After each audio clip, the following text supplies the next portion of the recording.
What are pink games and where did they come from?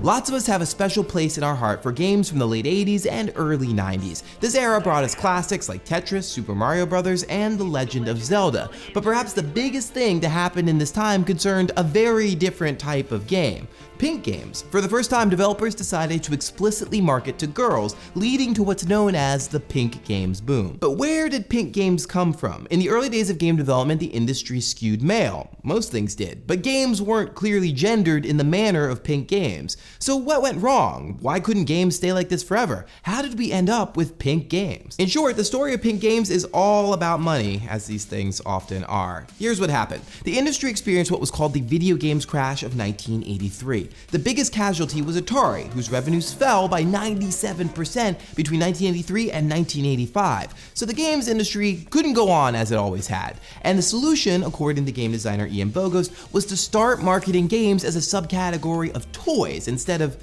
just, well, games. And toys, unlike games, have traditionally been gendered. It's often been claimed that boys and girls play differently, so they get different toys. Guns versus dollhouses. The toy transformation brought this binary to games. But why did the industry target boys instead of girls? Basically, researchers found that marginally more boys were playing games. The key word there is marginally. And that conception of gamers as young boys became a self-fulfilling prophecy that we're still very much feeling today. Selling and marketing games to boys produce more male gamers. This could be used to justify more pandering to male audiences. Repeat this process a bunch of times and you have our current who's a gamer debate. But aggressive market segmentation doesn't just push girls out of gaming, it also panders to them. The idea behind gendered toys was also used to create games that were explicitly for girls, hence pink games. So we got games like Beauty and the Beast, Nintendogs, as well as the Rocket and Secret Paths series. Most of these games were outgrowths of toys already targeting girls that focused on fashion and shopping. And like the games marketed at boys, pink games were similarly self-reinforcing.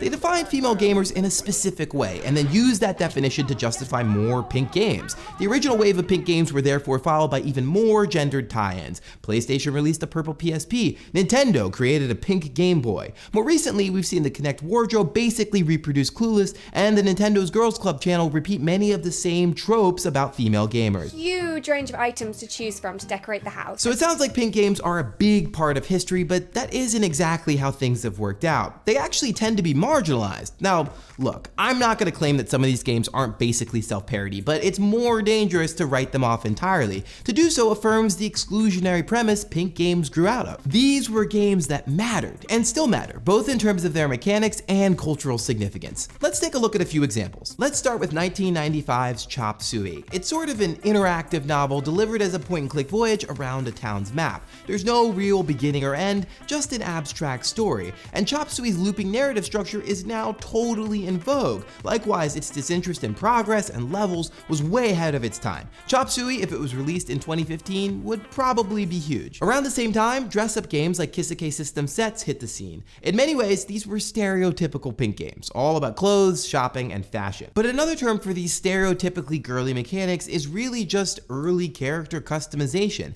Avatar customization in non-pink games is basically Barbie fashion designer by another name, but pink games rarely get this kind of credit from the world of games. Or in a more recent pink game, 2005 Super Princess Peach, emotions are an actual gameplay mechanic. Peach can deploy joy, gloom, rage, and calm to affect the world around her. This is 10 years before Inside Out. So joy makes Peach buoyant and gloom extinguishes fire. This more nuanced conception of power is far more original and intriguing than the mechanics of many games in the larger Mario franchise. These titles made real contributions to video game mechanics for everyone. Male-focused games tend to monopolize coverage, but it's crucial that we don't forget about the actual content of pink games. It's also important that we remember these games because their players and designers belong in any history of gaming. The artist Rachel Wheel has done some tremendous work preserving so-called girly games. Here's what she told The Guardian. "I think it's important that we don't throw all these girly games and cultural artifacts in the trash and pretend they never happened. It's part of a recurring theme, I think.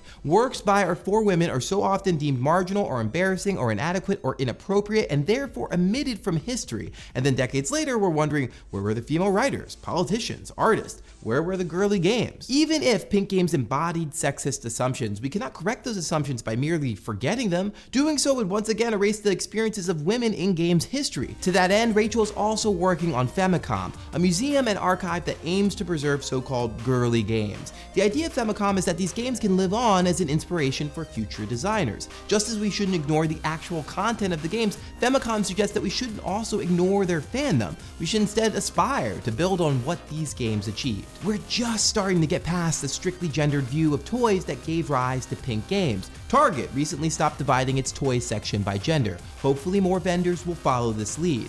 And even as we hopefully progress, the legacy of pink games is still with us. These games focused on an essentialized version of femininity that many female gamers did not want, but had no real alternative to. As a result, many gamers now have a specific mental image of who games are for, and this rears its ugly head every time a game is declared unserious, or findings that half of gamers are female are disputed. But even if these games were problematic, they also offered some girls and women an entry point into games. They reached an audience outside of Diablo. They were simultaneously inclusive and exclusionary. And we should learn from this mixed legacy. Female gamers are into more than pink, shopping, and collaboration. But it's also important to remember that games shouldn't just be made for boys. So what is a pink game in 2015?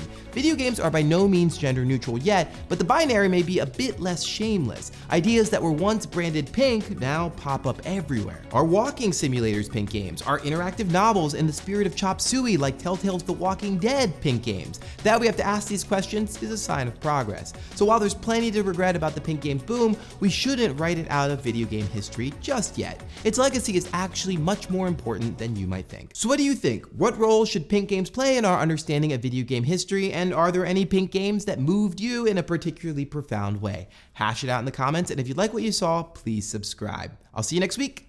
Last week we talked about the level design in Myst, so let's see what you had to say. Kim Winston brings up a really interesting point, saying that the limitation of having to draw each scene by hand was actually a good thing because it meant that every part of the world was geographically unique. So often with 3D open world games, you see the same environments over and over and over again because the games are so big that artists have to reuse the same shrubs and trees and mountains and whatnot. Although No Man's Sky, as I've talked about, has taken an algorithmic approach to biological diversity. But Myst was able to give the illusion of being vast while also showing the details of an environment that makes it so livable and lifelike. Another game that has the potential to do this is John Blow's upcoming puzzle game, The Witness, which is very much inspired by the puzzles and the sort of ambiance of Myst. And he's done these amazing things like hiring architects and landscape designers who model how the land would have actually transformed over time. So you see the influences of Myst still kind of working their way in there. Trista Giopsi brings up this great point about Myst, which is that the simplicity of clicking through a preset path